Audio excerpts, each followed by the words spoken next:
So basically, in the real exam hall also, in the real prelims, the 47 will come down to 40, depending on the toughness of the paper.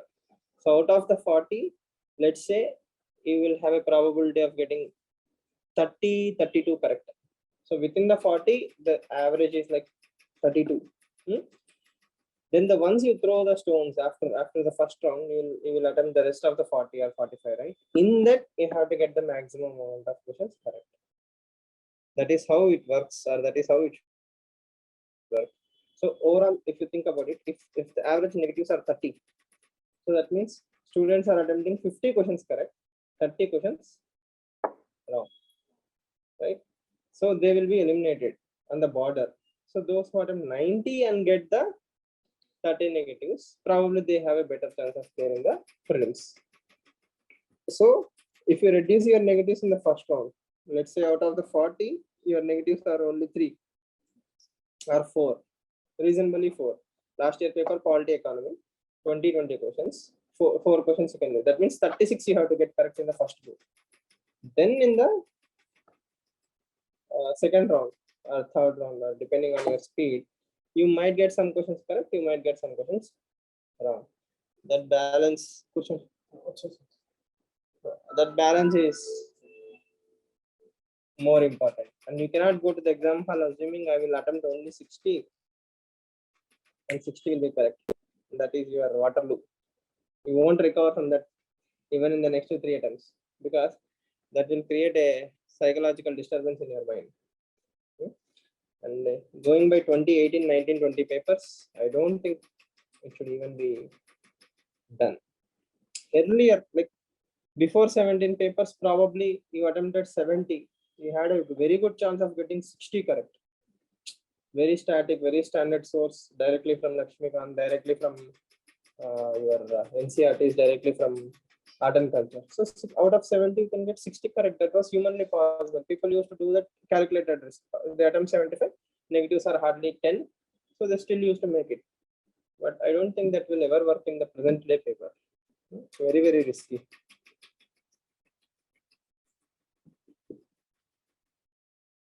Recording in progress.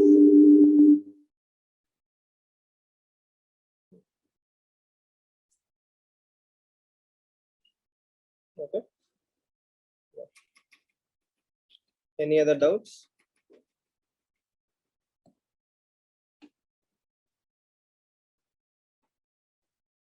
Workbook working for you? How many questions are you able to do on an average per day? Like Vivek's is 56. Okay. Workbooks are crossing 100. So you can easily do 100 questions in workbook per day. Yes. Okay. When will you be done with this? It's very time consuming. All you have is time. The only 2 people in the world who have time is prisoners and UPSC aspirants. You don't have any other work, right? Yes. But the advantage is what? Once you are done with that book, you can remove that entire subject from your list of fears and focus on other areas. Like once you're done polity and economy, what is left? Geography, history. So even they can be clubbed with the rest of the subjects and you can maintain that flow. Okay. So again, as I said, till June 4th, make mistakes. The real test is June 5th. You'll be happy. So the paper was very familiar to me, sir. I thought like I'll make most of the right answers. Maybe then I got diagnosed that my revision is not up to the mark. Because my every 50-50 answers are not in favor to me. Okay. So if you have attempted this paper, let's say 15 days ago, 20 days ago, do you think you would have got those many 50-50 questions? Why did you reach the 50-50 stage? Exactly, right? So if you have written the same paper, let's say 1 month ago, I'm pretty sure you are not even 50-50. You are like outrightly, I know, I don't know. Only 2. There is no middle case scenario. So progress is what? Progress is you reaching 50-50 stage. Growth is what? next time if you see the same topics, even after reading the explanations or doing all these things, even after that you think a question is a 50-50, then you're wrong. You didn't do properly. But next time you see the same topic and you know for a fact that this is the answer, then you have improved, right? So that is a see that test will tell you that you are in the right path. Even if you fail, you have to fail in the right direction. So that tells proved you are on the right path. Yes or no? So see, if a fresher sees the same paper and says, I only know 60% of the paper, if I know 90% of the questions, then you are better than them. So you have to have your own parameters. You cannot compare with someone who wrote 3 mains or someone who spent 3-4 years on UPSC and his score is 120, my score is this. It doesn't work out like that. The real growth is what? If you see this, at least if one question comes from the forum paper on June 5th, and if you get it correctly, then you have actually done something. But if the same topic repeated on June 5th and you got it wrong, then it's a disaster. Who created the disaster? Man-made disasters. Yes or no? There are natural disasters, UPSC disasters, and aspirant-made disasters. Yes or no? So we cannot do anything about natural and UPSC disasters. What can we change? Man-made. Aspirant-based disasters can be reduced. Among Northeast Council, statutory body.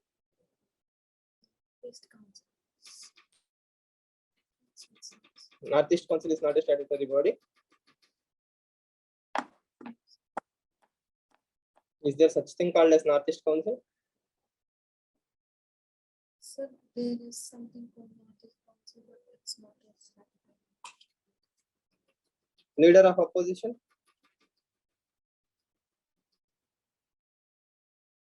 What kind of institution is that? Leader of opposition. Think very carefully.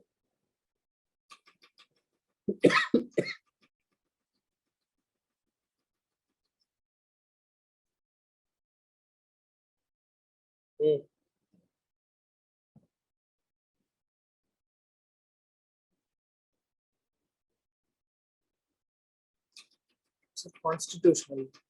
It's a constitutional body. Which one? Leader of opposition. Sure. Yes, sir. Either it should be convention based or constitutional. It cannot be statutory. As far as I know.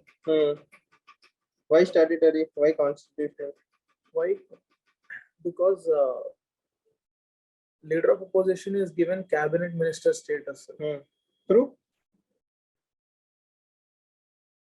First of all, who can be selected as the leader of opposition?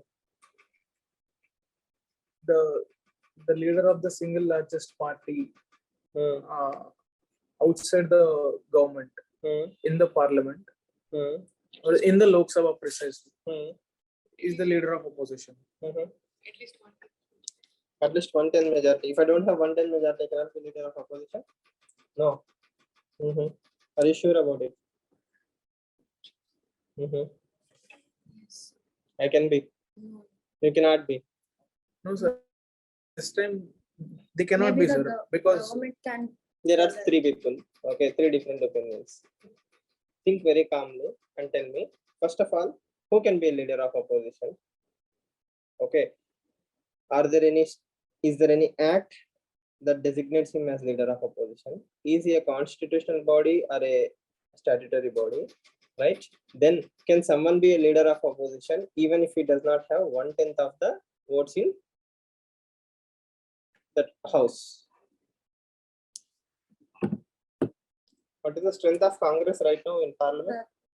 That's what I said. it's less than 55. 54. 54. Something 50s. Less than quorum. Yes, sir. Then is there a leader of opposition? Yes, sir. have taken- They've the accorded government the has- status, but not actually the leader of opposition. What is the difference? A party having number of MPs more than quorum can actually claim a leader of opposition. Claim. Claim as in So that Sir, is where I'm Supreme. confused between two things, sir. Convention or constitutional? So the Supreme Court of India has clearly mentioned that even if there is no quorum, a political party can appoint someone as leader of opposition, because a lot of posts are dependent on that particular institution. For example, appointment of CBI chief or CBI director. Okay, we need a leader of opposition in appointing CBI chief? Yes, sir. Justice or Lokpal. What are all the places where leader of opposition's role is important? That is a follow-up prelims question. Yes. Where Lokpal, appointment of chief information commissioner, appointment of election commissioner. I'm giving you questions like choices, right? You have to pick among these. Where are all leader of opposition is important? So that means next time when you see leader of opposition, your mind should revolve all these questions. See, and anybody who is appointed as leader of opposition is a minister, and minister is not a statutory body, right? Minister is a constitutional post. I derive that powers to that post from a statutory provisions. Okay, that's all. I can be equivalent to a cabinet minister. That does not mean I can attend the cabinet sessions, right? So it says he should be treated like a cabinet minister with respect. He should be informed of all the government decisions after the cabinet meetings or so on and so forth. There are some provisions. So his position is what? He's a minister. Where it is very clearly mentioned in the constitution that there should always be a council of ministers, so on and so forth. Okay. Got it? So you should be crystal clear. That is why I keep telling you, the more you identify the knowledge gaps, the better for you in April. So you should not, again, as I said the other day, you are not eligible to write full length test unless you are done with all the static part. So it should only be a guide rather than a judgmental post. Okay, it's not a goal post. It's just an indicator. It says, fine, you are going this direction. Keep going. That is all you have to do when you write FLTs or whatever. In case if you write. Yeah. So finally, India is taking a stand now that the waters are receding. Yes or no? Are we doing the right things? Did India's strategic autonomy pay off? So in the initial days of the war, everybody blamed that India did not take a stand. Okay, India should have taken a stand, but India argued that it is our strategic autonomy. So 1 month after that stand, okay, is India reaping the benefits of its stand? Okay. Second thing, we have seen clear human right abuse in the war. Okay, even HRC is being involved. You have seen that, right? Russia, where people's hands were tied and they were killed in the graves. That is a war crime. Yes. So should India not criticize Russia in those lines? Are we criticizing? That is one point. And the other one is, what is UNHRC? United Nations Human Rights Commission or Council? Commission. Not council. Sure. How sure? Confirm and check by tomorrow. Is India a member of UNHRC? Yes, sir. All the members of UN are also members of UNHRC. 99% yes. All the members of UN are also members of UNHRC. Your commission. Yes, yours only. Is it council only? No, you said commission, right? She said commission, no? We'll ask Kamcharan to rewind. Commission or council? Again, back to your commission. Council. Is India a member of UNHRC? Yes, sir. Yes, sir. Sure. Yes, sir. Who are the members of UNHRC?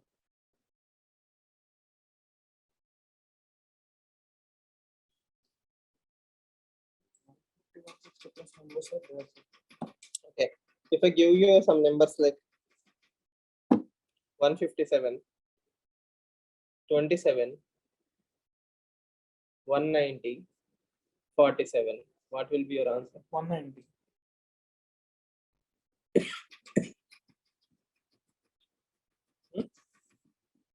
What will be your answer? I think the answer is, come on. Tell me tomorrow. At least for that you will open the UNHRC topic, right? Yes. Hint, it's less than 100. 46. I don't know. Was it in the news?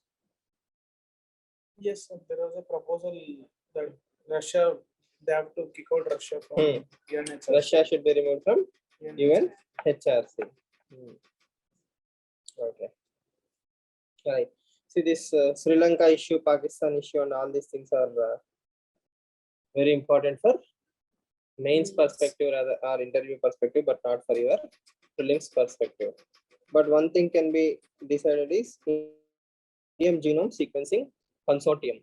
Indian Genome Sequencing Consortium. So what is gene editing or gene sequencing? For science and tech point of view, you have to learn, because when we say there is a new variant, we have to back it up with empirical data. So Genome Sequencing Consortium. Is there such thing in India?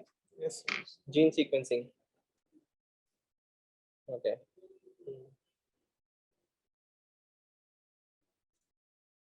There is some interesting article.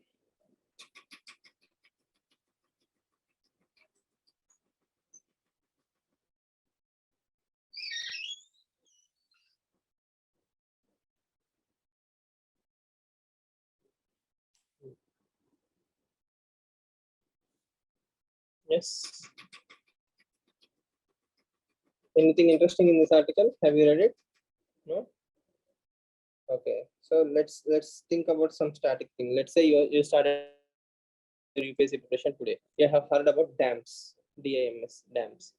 Okay. So what all are the questions that can come from dams? Respective rivers. Dams on the respective rivers. Okay. Nice. On which hills they are located? The place. Which state? Which state? State, place. Owned by which state? In the recent. How owned in the sense? Owned as in, for example, this Mullar Periyar. That is the only unique dam. The rest are Disputes regarding disputes regarding sharing of water. Because of dams, disputes happen. no, regarding the rivers. Okay. I mean, if I construct a dam on a river, will it lead to disputes? Yes, sir. The Brahmaputra Dam is an international issue. International issue. No Indian states fought over dams. Then Dam safety bill provisions. Dam safety bill. It's a bill. Act only. Now it's an act. Okay. Dam safety act and its provisions. Okay. any wildlife sanctuaries or any national parks getting submerged because of constructing these dams, Okay. Then or maybe which animal will be threatened if this dam is once you enter into the wildlife sanctuary, probably critically endangered, anything is there, it will become the news. Okay. So Center Water Commission was PYQ. So Center Water Commission. Okay. Is it a statutory body? yes, sir, it is a statutory body. Water Commission.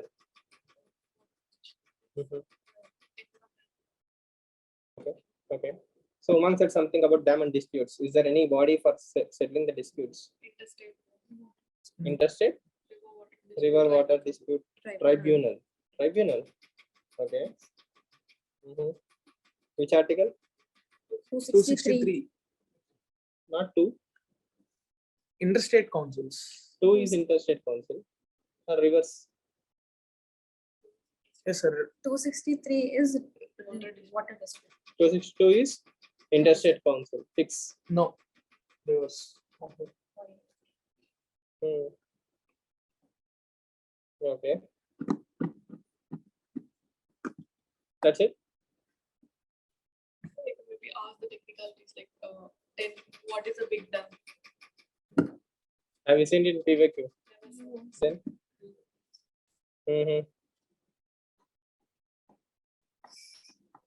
By the way, which is the largest in the country?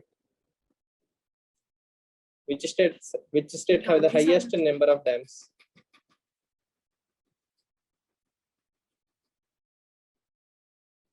biggest dam is You can blame her for all the trivial questions. I didn't enter into trivialities. So she started trivialities. I'm asking which state has the largest dam in the country? Which state has the maximum number of dams?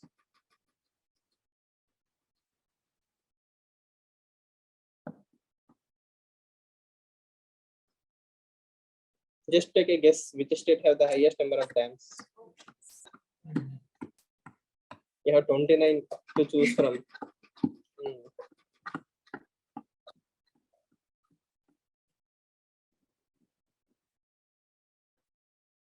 Some perennial. It's perennial river only. Which question are you talking? Maximum number of dams or largest dam? Maximum number of dams in which state? You are thinking about some Himalayan affiliate related states. Uttarakhand or UP. Indus River system related state. And you will definitely make a boo-boo. Why? It's Maharashtra. Maharashtra has the highest number of dams in the country, and it is in state which is always in the news for water crisis. So dams are a failed model. Okay, so that can be one line of argument. Then you can also discuss about ecological flow or e-flow. That means the river should always maintain a certain amount of flow. If we construct dams, we are actually destroying the e-flow of the water. So dams are not a best model of water rotation. Okay. Largest is Agra, Mangal. Homework, what will you do? No, we have some homework also. Okay. Yes. The next one is environmental impact assessment. That is also a linked topic to the dam thing. Environmental impact assessment. Then is interlinking of rivers. Okay. So there are n number of topics that you can discuss. Right. So if a question comes, it should come on something which is actually in the news because of right reasons, like there is a law and order issue.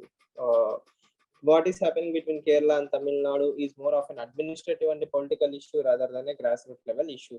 The people of Tamil Nadu, some political parties in Tamil Nadu have created this fear that the Mullar Periyar Dam might go burst and all the water might come into the Tamil Nadu region.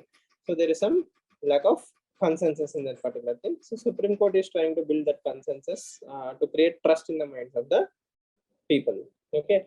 And one more thing is it's more of intra-state, not interstate issue. Because the entire dam, the river, everything is within Kerala. Tamil Nadu technically has nothing to do with it except for the safety part. Okay, so we can consider it as an intrastate issue rather than an interstate issue. It's not a river issue, it's more of a safety issue. Entirely different things. So keep that also in mind when you are discussing that particular article. Okay, and no prelims question in this particular article, but I think we should briefly discuss this, a candid conversation about caged parrot, which is the most famous caged parrot. Yes. Caged parrot here is Central Bureau of Investigation. As all of you know, it is a statutory body. CBS. It derives its powers from Delhi Special Police. This is Delhi Special Police Establishment Act. Okay. So it's not a statutory It is body. an attached office. It is an attached office. Administratively under Delhi Police. CBI is under which ministry? Ministry of Home Affairs. Sure. Sure. Administratively. Okay. DOPT has nothing to do with CPA. Department of Personnel and Training has nothing to do with I CPA. think it is there with appointments. Will you bet some money on that? No? Yes, sir. I will. It's related to DOPT. Till now you said DOPT has nothing to do with No, sir. I told it is there. DOPT has something to do with It is there the appointment of director. You? No idea? It sends the DOPT. recommend- Never heard of DOPT? Okay. But DOPT in relation to CBA, no. Okay, fine. So what is the third homework?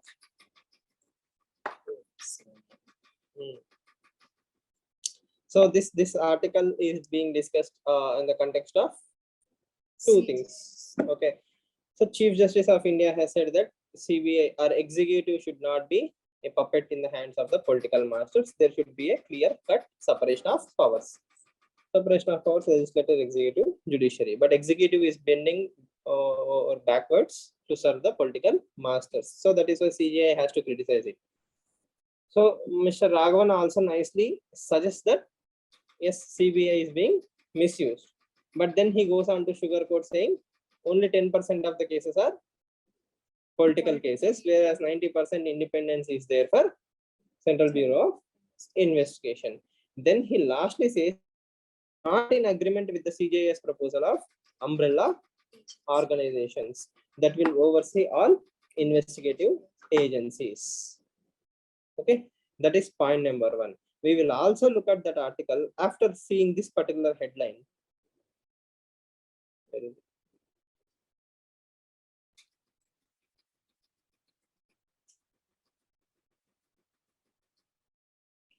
Yes. Central Government of India has writtenly, in a written statement, said that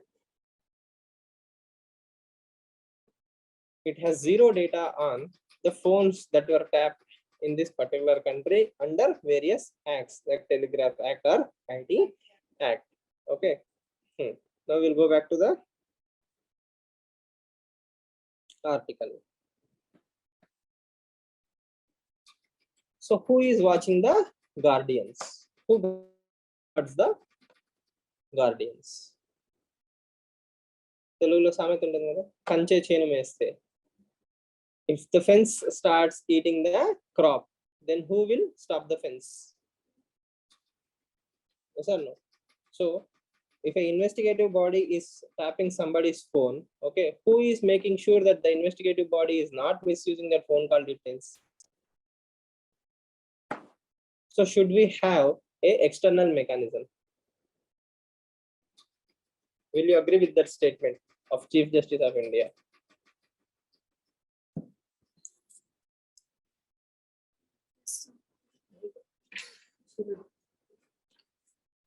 There will be a lot of friction, sir, internally. Rather than creating a new institution, why not make the existing one efficient? So why are we not? Sir? Why are we not making it? Clearly, the headline itself, it says caged parrot. It's in the So hands. that is a change should come from outside, right? Okay, your carrot is repeating what you say, right? Then somebody is watching you. How many, lessons are being taught by you to the carrot? To the parrot. Then probably you will stop teaching the parrot because somebody else is watching.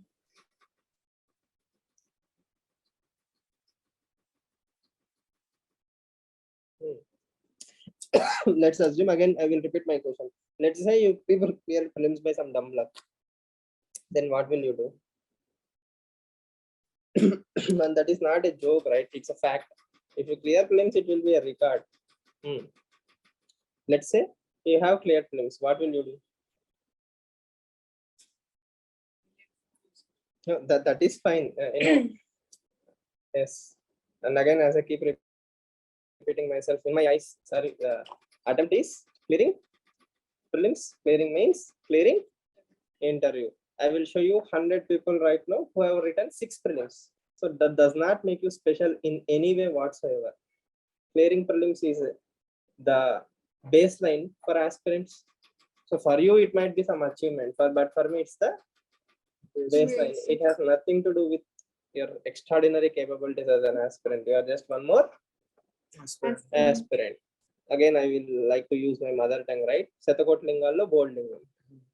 Okay. So yeah.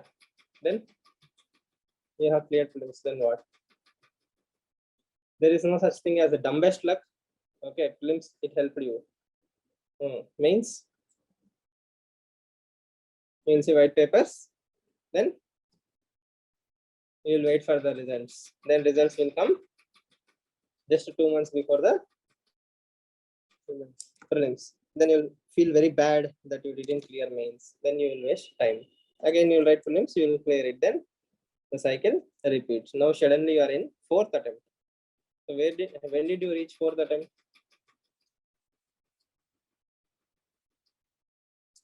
It's a miracle. The miracles of life. No? Okay. So when I say something, pay attention and make use of it. Okay. I'm not here to do time pass. I can avoid all the classes and tell you, no, happily read workbook.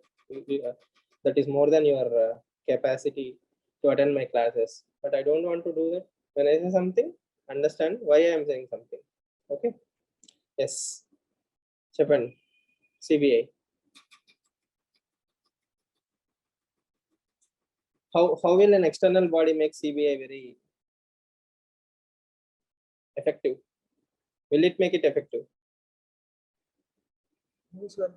Rather have a separate department which will supervise Within CBI or outside? within CBI. Within CBI. Within CBI. Who is its master?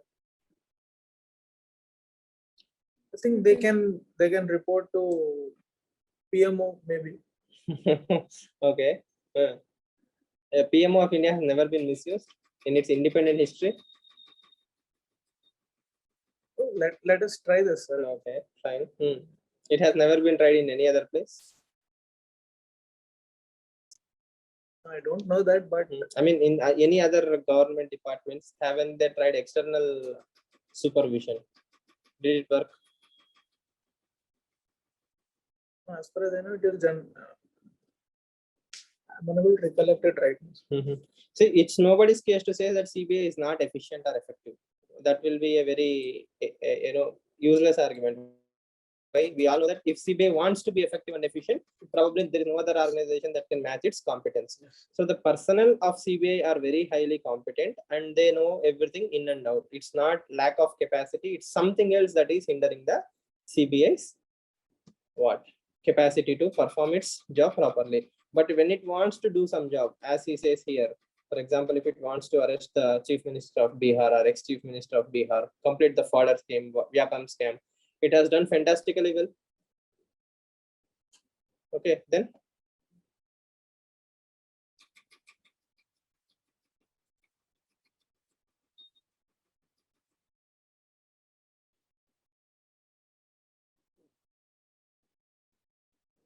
There are also certain recommendations like CBI should be made an independent organization with its own rules and regulations, totally autonomous body. Will it work? Autonomous CBI. It will definitely work, but that will never happen, sir, because Nobody whoever- wants to. whoever lack of political will again. No power. So that party is in power. exactly the linkage, right? No matter what arguments I give, we will again end up saying that there is always lack of political will. So as long as there is no political will, the change has to come from some external body. So that is what probably Chief Justice of India is saying. Because I cannot change the system, I cannot reform you, I cannot make you understand the simplicity of the prelims. Then I will say harsh things like whatever I have said. Probably that is whatever Chief Justice of India is also trying to do. Yes or no? He is asking CBI to be independent. He also knows that CBI cannot be independent. Then what will he say? He will say some external supervision has to be brought in. That will definitely end up in GS paper 2 either as a 10 marker or a 15 marker for this year means. Let's wait and watch.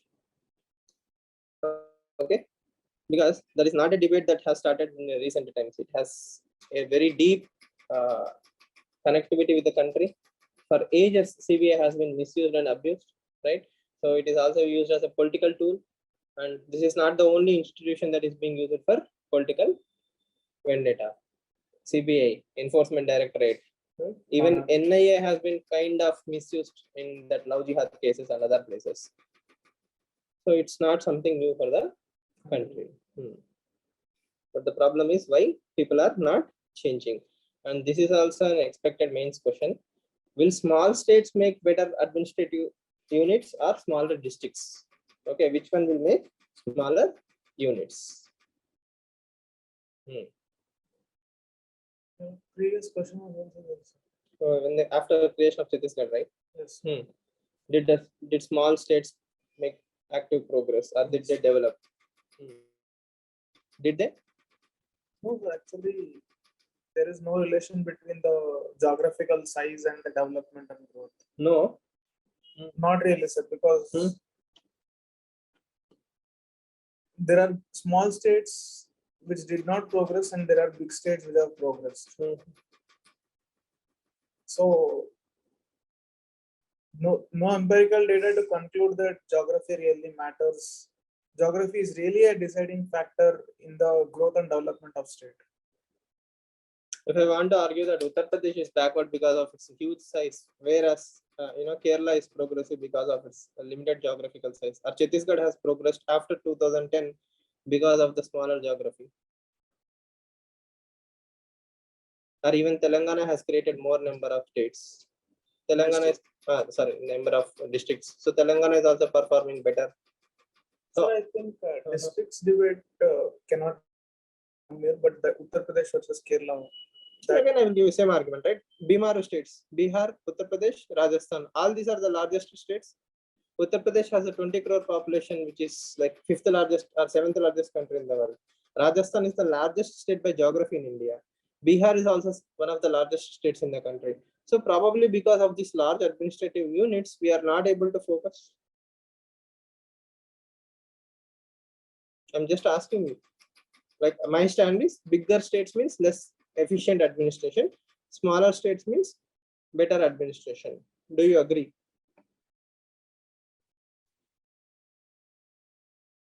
No, sir. I think even bigger states can also progress, given better administration and better accountability mechanisms are in place. I think they can also progress. Why are they not? Same question, right? Why are they not now? Aren't we giving them everything that we are giving to other states? I think there are a lot of existing structures. Sorry? Maharashtra is also Bigger state. bigger state and it's a developed one. So Financially, Maharashtra is not the number one performer. And within the Maharashtra, there are clear regional inequalities. Whereas Mumbai, Pune, those areas are Nagpur are highly developed, whereas the rest of the state is underdeveloped. You can bring the same argument to Telangana, but then I will tell you Warangal and Karimnagar are developing much rapidly. Yes, so there is kind of horizontal distribution in regional development in Telangana. Then, so having smaller states or smaller districts is better. Yes, sir. You are saying we are giving everything that Uttar Pradesh wants, but I think there are already rigid political structures that do not allow the fruits of development to trickle down. Like for example, lot of mafia people still controlling politics. For them to sustain power. So if we call all this with one word, like already existing rigid political structures. So I think they are hindering the growth, not the size that is actually stopping the growth. There are competent people. One district, one product is actually working out. So we entered into economy from administration. Both go hand in hand. Final question: will smaller districts be better for administration?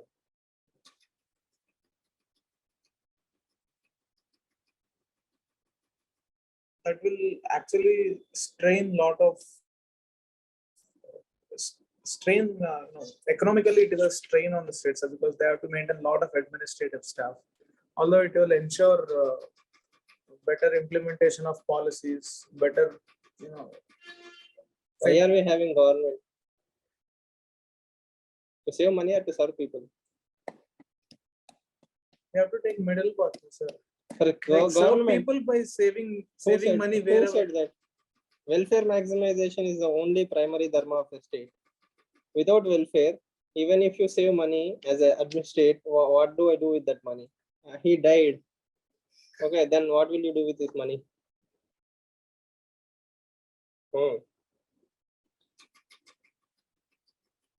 So if a district collector has to travel 600 kilometers, let's say 400 kilometers as a circle or square kilometers of his district, okay, I don't think he will have the capacity to cover his entire district, right? Or the population.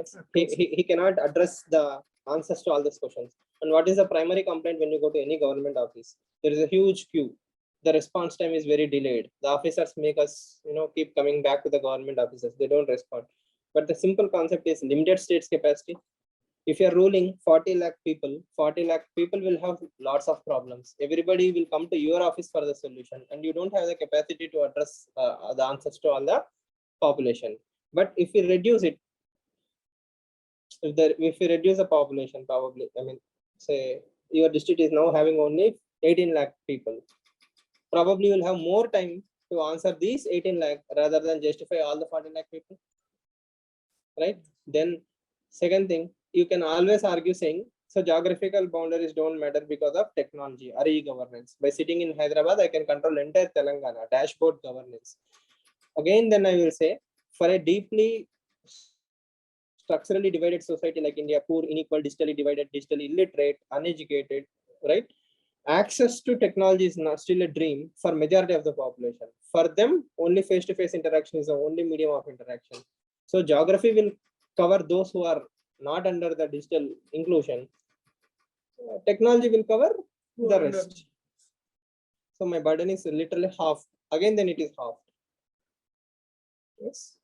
So again, it depends on the intention of the governance. If I want to address less population and deliver qualitative services, the best thing is having smaller states or smaller districts. Okay, but the intention should be appropriate. How about decentralization, sir? Rather than that is what we are saying, right?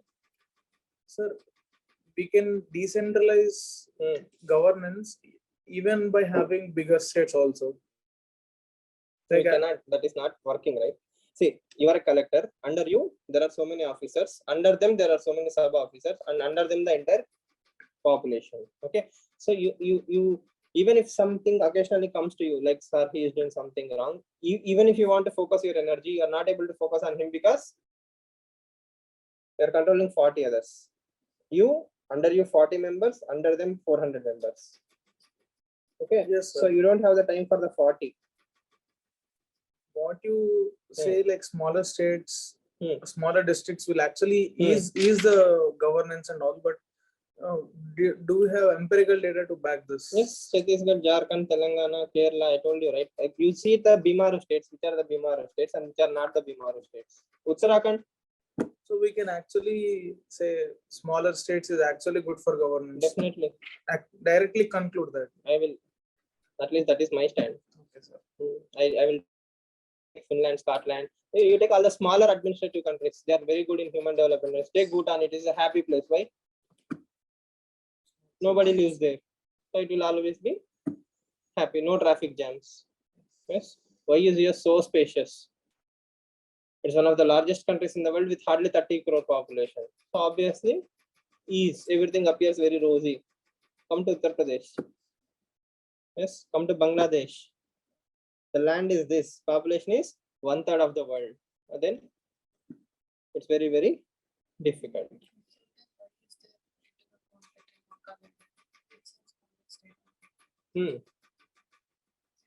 When did that Naga issue start? Post-independence. Have you read Indian history about Naga history? Did you know that Simon Commission, Naga people went and met Simon for creating a separate Naga land? Then it's a legacy issue, right? What has it to do with development? Exception. No, it's not an exception. It's an outlier because they are not talking about development. They are talking about maintaining their traditional rights. So headhunting was a common phenomenon in Nagaland. So do you want me to give full freedom to Nagas? They will be happy with India. So they want to cut the heads of the others. If you are okay with that, then I will say yes, Nagaland is a very happy place, just like Bhutan. You get the concept, right? Yes. So I don't think Naga. Yeah, continue. Talk about the space of US and with respect to the population. Hmm. Then what about the Africa? Huge lands, less population. Again, go back to colonial history. Who created fault lines? Why is Ethiopia and Tigray are fighting even today? Why are India and Pakistan fighting even today? So can we conclude that geographical divisions and imaginary lines is a yardstick to tell that a country is being administered good or bad? Again, it's like comparing apples and oranges for a simple reason. Let's use logic. Okay, India was one of the most prosperous place. Okay, where did it prosper naturally? Before independence, before the colonials came. Okay, what are the most prosperous places in the world, in the country? River valleys. Coastal areas. Coast. Tell me one region name. Nalanda. Region name. Nalanda was prosperous. For knowledge wise or money wise. Ganga Basin, sir. Knowledge base. So what did I ask you?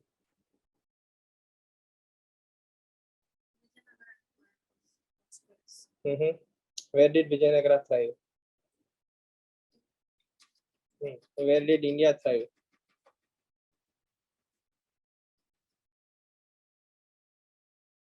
You think and tell me. Bengal region, right? The entire Bihar, Bengal region, as I said, the Ganga plains. Why Ganga plains? They were very fertile. Okay, so automatically people started settling there. Yes. Then the kingdom structure erupted, right? And how did kingdoms succeed? Kingdoms succeeded only as long as they have the capacity to control the region. Okay, so if I can maintain an iron grip over a limited region, okay, even the great Genghis Khan, if you take, his kingdom thrived only as long as it was limited to a distance where a horse can travel overnight. After that, his kingdom faltered. Why? The Mughals controlled entire India according to history, or there were ancient rulers who controlled entire history. But was it iron grip? Either you have to be extremely brutal or you have to be benevolent. Only people under you who are good, then the system is good. Akbar was good. Okay, under Akbar, he found good people and then he allowed the country to thrive. So it's not the geography, right? It's the administrative capacity which can be limited to a particular sphere. It has not. I'm so good, I can control 300 kilometers. You are so good that you can control 3,000 kilometers. Then you can rule the 3,000 kilometers. I won't stop you. But if you are not capable to rule, let's say more than 30 kilometers, your kingdom won't thrive unless you find an ally who can continue the same spirit as yours. The best example is Mughals and Marathas. Yes, sir. Yes or no? As long as they collaborated or they didn't have any skirmishes, okay, both of them thrive. Okay, but the moment they try to expand their territories, it became a huge amount of chaos. Okay, whereas it comes to South India also, the same case. Tipu Sultan or Vijayanagara Empire, they are very great kingdoms, but they had a limited scope and they were happy with the limited sphere. As the moment you expand, what will happen? You will enter into unnecessary wars that will destroy prosperity within and outside. Yes or no? So in a modern day, if you're a district collector, you don't only inherit the problems of your district, you will share the problems of your neighboring districts. You will have water issues. Okay, let's take example of Anantapur district in Andhra Pradesh. It is more or less a landlocked district and it has to heavily dependent on water from other areas. So even Karnataka also. So you cannot say you can solve the Karnataka problem of Anantapur only by Andhra. You also have to include other things. So there will be good focus on those issues when we have that common demand. And in a modern democracy, I think people have more cohesiveness, right? So American democracy thrives not in the White Hall, right? It thrives in the town hall. If you know how actual American democracy works, there is this community meet, town hall meets. So town hall meets and the Sunday church meets are more politically proactive rather than anything else. So that local grip of the community over their county is what makes them democratic. It's very, very difficult. I think that is what is now missing in India. Yes or no? I don't know my MP. I have never met him or her. Okay, so how can I say that I can solve the issues by larger things? Smaller the things, at least I will have a chance to get connectivity. Again, as I said, it's purely my stand. You don't have to agree even 1% with me. You can take the entirely opposite stand, saying, I don't believe in your argument that smaller states are better for administration or smaller units are better for administration. But you have to believe it with conviction, and you have to counter me with Logical arguments. whatever you want to work. Say, for example, sir, Uttar Pradesh is now improving. Uttar Pradesh is reducing, a population ratio. It may not be on par with Kerala, but it definitely brought it from 4.4 to 3.4. So even larger states will work if we give the correct push or political will. Then things might work out. You can take that stand, and that there is no harm, right? Yes. The thing is, how you think is what makes you. And the more you think, the better for your own thought process. It will smoothen out. Then if a question comes somewhere down the line, like why some states are called as Bimaru states, then you'll have some positives to write, some negatives to write. Yes. I think it is very easy to have districts being separated than states, because states have got multiple players to play. Like, people have to identify themselves different from the others. They should be, what do I say? When we break states, it's a very big thing. Emotional thing, more Yes. more like an emotional Yes, thing there rather. should be cultural difference. Ethnically, people should be different. If there is there, then we can probably break. Yes, sir. If there is a unity, then probably having more districts will make more sense. Yes. For example, what we have done in Andhra is people of Andhra identify, both Rayalaseema and Kosa areas identify themselves as Andhra people. They have no issue with their Andhra thing. So instead of breaking it into 2 small states, we are breaking into more districts. Yes. But let's say if you go to Maharashtra or the northern Karnataka, they have this regional feeling. I mean, again, I'm not encouraging regionalism, but what I'm trying to say is there is a very good different culture within that state, and they want to have that their own identity for socio-economic developmental reasons, not for political reasons. Such places should be encouraged to have smaller states, but everything will get the masala of political identification. Even if you're doing the right thing, somebody will try and come to claim the credit, right? So that will be a problem in more ways than one. Yes. Again, there are multiple advantages in having smaller districts. When you become an IAS officer, okay, you will be appreciating that. Why? Easy to More states, more districts means more IAS officers. not only that, you will become district collector at a very earlier time. So you don't have to wait for 5 years, 6 years from SDM. You can become district collector at a much earlier stage in your life. So that is a dream, right? And sorry to break the bubble, you will be district collector only for 18 to 36 months. You won't be district collector for the rest of your life. You will be SDM first, then you will be district collector for very short time. After that, you are thrown into the system. Okay, so you cannot be a district collector forever. You are an IAS, but not a district collector. And more states will also fill the vacancy of district collectors with group 1 promotees rather than with direct UPSC recruits. So there is a lot of things that you need to think about why we need to have better administrative units.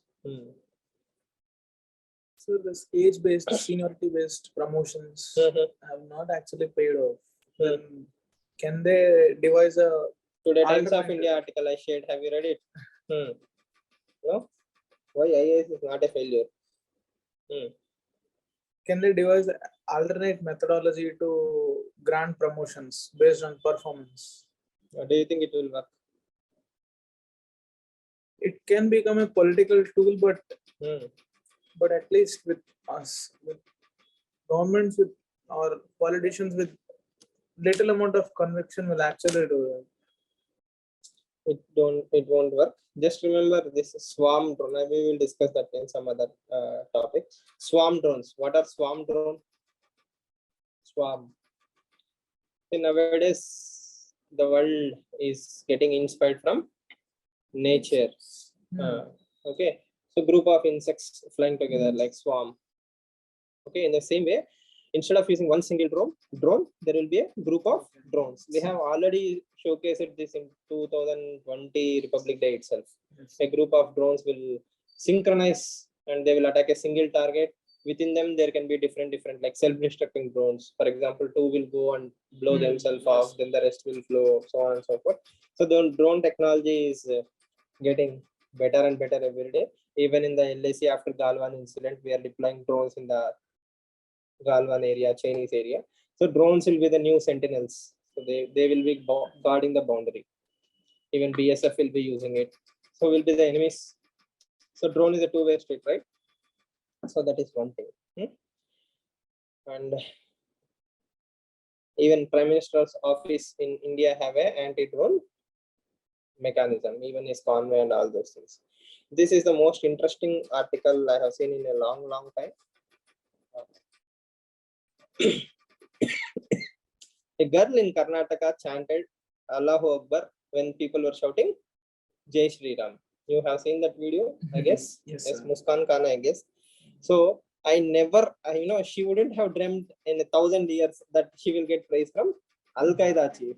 Yes, you might have dreamt, Obama might praise me, or Prime Minister Modi say mujhe kuch taarif aayega. One day you might even dream that you meet your chief minister.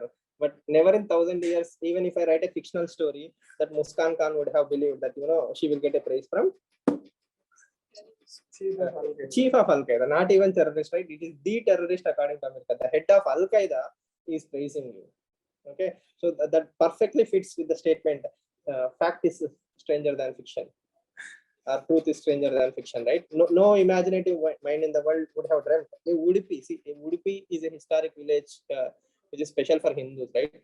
Udupi is Krishna, right? It's a very small thing. It's a very soft going town. None of these things would have been dreamt. Okay, there we have seen a communal incident in the name of hijab issue. Then it went to Al Qaeda. Now Al Qaeda is involved.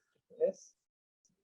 Then her father has made this statement saying, "We don't know anything about it. We don't know who he is. I saw him today for the first time." So see the panic that the father must have been in. Yes. Okay. Now he said something in Arabic. We are all living here with love and we are like brothers. Okay. And Al Zawahiri, if you don't know, is number 2 in Al Qaeda when Bin Laden was alive. Mr. Al Zawahiri is number 2. Now he is number 1. Al Qaeda is a dead organization more or less. Now ISIS is the new entrant in the block. Okay. Now how do you deal this as a country? See, the only two people that are happy is the person who wanted to make this entire hijab issue and convert it into political votes, and people like Al Qaeda chief who wants to promote hate. See, she is an Indian citizen and she exercised her right. It has nothing to do with religion or overthrowing everything. She believed that in that moment it was the right thing to do. She is a kid, right? But that is being used by a terrorist organization leader to promote hatred against the community. So bygots will always attract bygots, and both of them will work fantastically well. Yes or no? Hate will. Sorry? So who's the other bygot? We don't know. I assume some upstart in politics who wanted to get some votes might have supported, right?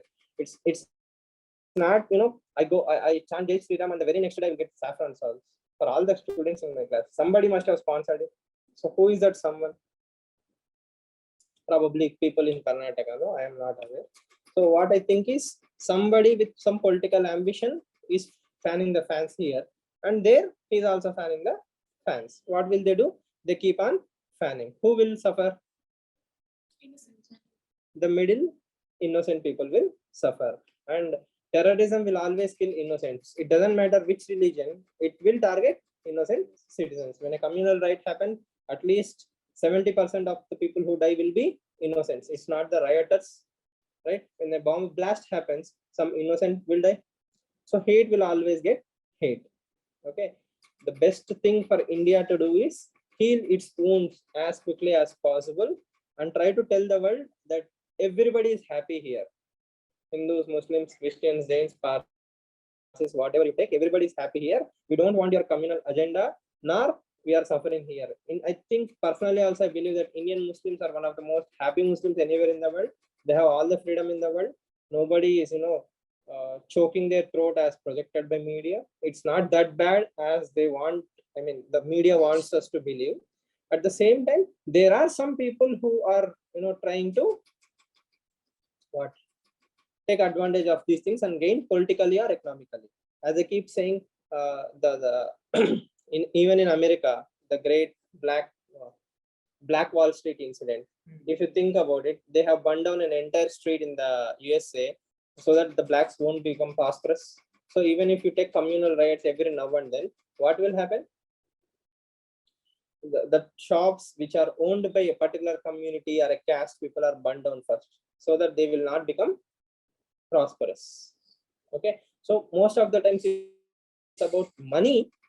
The cover is religion. Okay, so people will always have their own agendas. So even he is having his own agenda. He wants to promote Al Qaeda in India or something like that. He wants to find recruits. So if some brainwashed youth reads this and he wills, yeah, somebody is threatening a girl in Karnataka. He will sit in, let's say, some place. We will never know.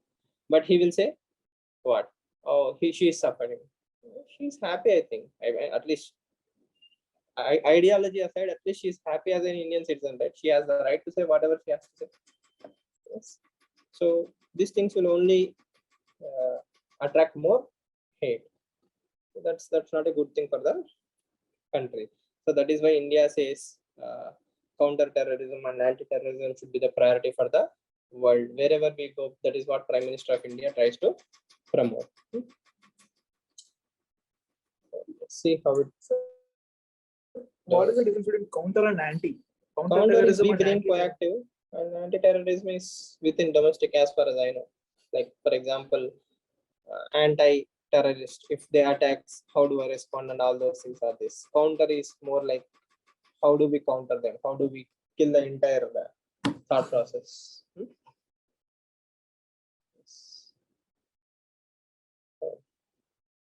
You have seen this particular article. Supreme Court cautions center on bringing acts without funds. So that is also related to social justice. So Supreme Court is angry. If you bring some act, make sure you have the funds first, or else don't announce schemes. The other day also we have seen a lot of bureaucrats suggested Prime Minister Modi that a lot of states are going for freebies. If we keep on giving freebies, states will go into huge debts.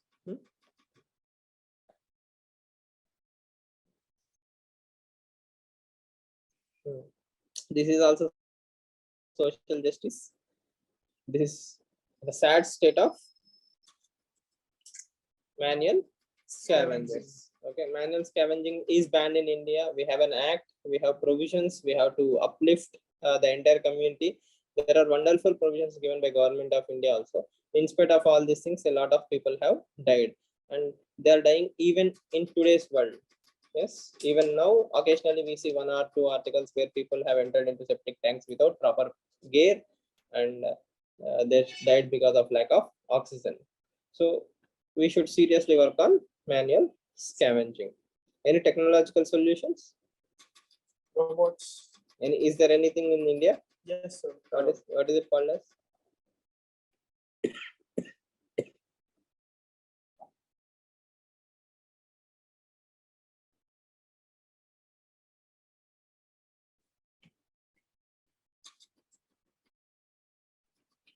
Technology intervention for manual scavenging.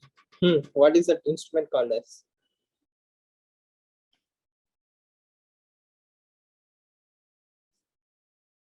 Any idea?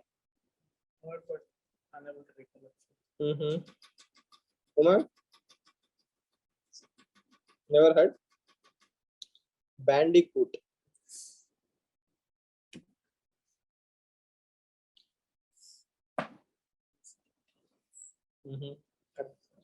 Thank you for validating.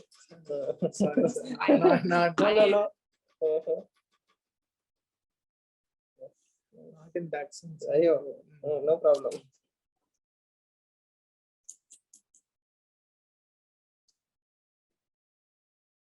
Hmm.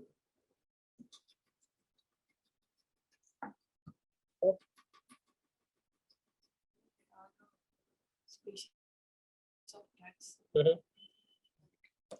So that word also has some significance of from Telugu, sir. Mhm. We say Pandugokunu, sir. Hmm. Britishers actually named that band cook. He was unable to pronounce Pandigokku and Hmm. it became band cook. It is officially, it's there in Oxford Dictionary also. So That is, species is called band cook. you know, Jagannath temple, right? Puri Jagannath temple. You must have heard the term Juggernaut. Juggernaut. Juggernaut. Yes, sir. Juggernaut comes from Jagannath. Oh, Okay, so the Rath Yatra, the yes. Jagannath Rath Yatra, it is unstoppable once it starts. yes, sir. So Juggernauts are some naval ships which cannot be stopped. So it comes from Juggernaut. Okay, so we can find a lot of things in English. From Bandicoot to Juggernaut, everything comes from these things. And also English is versatile in that way. It adapts to all kind of words. That is why English survived and thrived for such a huge amount of time. It takes words from all the religions in the world. Sorry, all the regions in the world, then it adapts them. So that is how it survives. So, cultural assimilations. English, Yes. yes, there are a lot of terms. Melting pot. In a way. That is why it keeps on updating and people don't have to shift it to a new language, right? If you say this is a shortage here, throw something into English, we will generalize that particular thing. Like make aloo tikki. So now nobody who goes to McDonald's will be surprised to see make aloo tikki. But aloo tikki and make are like two different worlds. Now they are having localization. Yes, recently KFC also have launched what? Hyderabad biryani. So KFC, how localization happens. Right. And there are some articles in the last 3 or 4 days which are useful mostly for mains, like 99% of the population on the earth are breathing polluted air. World Health Organization report have said this. So all these things are very, very interesting to remember. Yes. Criminal procedure bill is purely means it is criminal to discuss it when it is in bill stage. What will people say? People will say it's violation of privacy, constitution. What will Amit Shah do? He has already passed the bill actually. There is nothing to worry about. 99.9% of Indians are not even aware that such a bill is